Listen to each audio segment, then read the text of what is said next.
எத்தே எத்தே நாளைக்கு ஓட்டுல நம்ம நாத்து என்ன இங்க வந்து உட்காந்துக்கிட்டா அவ ஊர்ல போய் ஓட்டு போட சொல்லுங்க. ஓட்டு போடுறது ரொம்ப முக்கியம். ஆமா பெரிய ஓட்டு. ஒரு பையன் ரூபா தரல.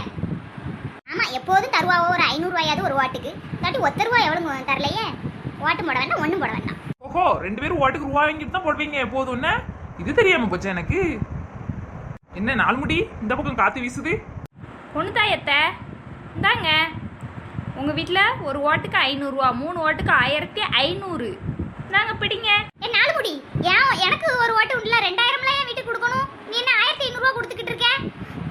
ஹலோ, உன்னதான் கல்யாணம் பண்ணி கொடுத்தாச்சுலாட்டி உன் ஊர்ல தான் உனக்கு ஓட்டு, இங்கெல்லாம் கிடையாது ரூபா. எத்தே ஃபர்ஸ்ட் இந்த ரூபாயை அந்த நாள் முடிட்ட கொடுங்க. ஏன் மர்மோல 1500 ரூபா கிடைக்கல? அவட்ட கொண்டு போய் கொடுக்க சொல்லுதே. பொசிக்கிட்டு போய் அலைவியா? ஓட்டுக்கு ரூபா வாங்க கூடாதுன்னு உங்களுக்கு தெரியாதே. ஓட்டுக்கு ரூபா வாங்கி தான் ஓட்டு போடணுமா என்ன? அப்படிலாம் போடக்கூடாது. நம்ம மனசாட்சிக்கு ஏற்ற மாதிரி ஓட்டு போடணும்.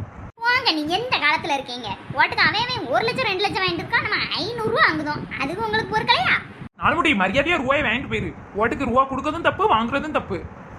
என்ன பொண்ணு தாயத்த, சின்ன பொண்ணு இப்படி சொல்லிக்கிட்டு இருக்கா? பொழைக்க தெரியாதவளா இருக்கா? ஒரு ஓட்டுக்கு 500 ரூபா, 3 ஓட்டுக்கு 1500 ரூபா கொடுக்கேன். எதுவும் செலவுக்கு ஆகிடும்லா? ஏன் இப்படி இருக்கா அந்த சின்ன பொண்ணு? நீங்க தான் சொல்லணும் எடுத்து. இங்க பாரு நாள்முடி, எங்க அண்ணி ஒரு முடிவு எடுத்துட்டு அதை நாங்க தட்ட மாட்டோம் எங்க குடும்பத்துல. பெசாட்டு பேரு. அப்படி கூட அருவாள நாத்து.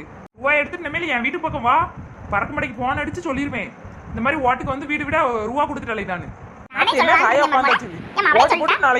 வீட்டு பக்கம் போறேனே, சாத்திர பஸ்ஸுக்கு போறேன். இப்பமே விரட்டி விடுறதுலயே குறியா இருக்கியோ? சரி, மறக்காம போய் என் ஓட்டை போட்டுருவோம் ஊர்ல போய். அவ்வளவுதான் சொல்லுவேன். சரி, உனக்கு இப்ப மதியத்துக்கு சாப்பாடு என்ன வேணும்?